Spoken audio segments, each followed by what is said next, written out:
RPS school व्याख्याता की book solution कर रहे थे हिस्ट्री पोर्शन का। ये प्रश्न शायद आप लोगों को दिखाई नहीं दिया होगा। निम्नलिखित में से किस स्थान से सुभाष चंद्र बोस ने दिल्ली चलो का अपना प्रसिद्ध आह्वान किया था? कहाँ से किया था? सिंगापुर से। और किसने कहा था कि तुम मुझे खून दो मैं तुम्हें आज़ादी दूंगा? सुभाष चंद्र बोस ने। और सुभाष चंद्र बोस द्वारा निर्मित रानी झांसी रेजिमेंट में शामिल होने वाली प्रसिद्ध प्रथम महिला कौन थी? लक्ष्मी सहगल। निम्नांकित में से 1943 में सुभाष चंद्र बोस ने किस द्वीप को स्वराज द्वीप का नाम दिया था? निकोबार द्वीप को स्वराज द्वीप का नाम दिया था सुभाष चंद्र बोस ने। आईएनए के अधिकारियों पर मुकदमा चलाया गया था लाल किला दिल्ली में।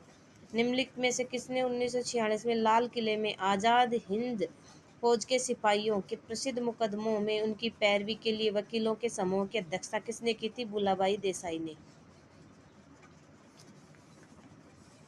सुभाष चंद्र बोस की आत्मकथा का शीर्षक है autobiography of an Indian pilgrims. निम्नलिखित में से किस एक ने सुभाष चंद्र बोस को देश का नायक कहा था? रविंद्रनाथ टैगोर ने। किसने कहा था? रविंद्रनाथ टैगोर ने। निम्नलिखित में से किसने सुभाष चंद्र बोस को भारतीय देशभक्ति की ज्वलंत तलवार कहा? सरोजिनी नायडू ने। सुभाष चंद्र बोस को देशभक्ति की ज्वलंत तलवार किसने कहा था? सरोजिनी नायडू ने।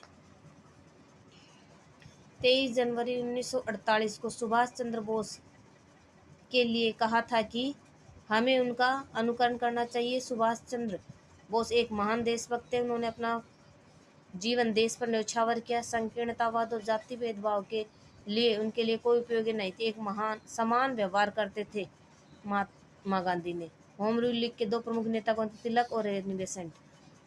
राजनीतिक सुधारों को लेकर विरोध करने वाले पहले भारतीय कौन थे? राजा राम मोहन राय। कांग्रेस की प्रार्थना और याचना की नीति अंततोगत्वा समाप्त हो गई थी बाल गंगाधर तिलक के नेतृत्व में। निम्नलिखित में से किस राष्ट्रवादी नेता को राजनीति में अतिवादी और सामाजिक विषयों में रूढ़िवादी बताया गया है? बाल गंगाधर तिलक को। भारत में पश्चिमीकरण का विरोध करने के लिए चरमपंथियों में से किसने महाराष्ट्र में गणेश और शिवाजी उत्सव शुरू किए थे? बाल गंगाधर तिलक ने। बाल गंगाधर तिलक लोकमान्य तिलक के नाम से जाने जाने लगे जब से सरकार ने उन्हें रेड मर्डर केस में अभियुक्त बनाया था। रेड मर्डर केस में अभियुक्त बनाया गया था, तब से वे लोकमान्य तिलक के नाम से जाने जाने लगे थे।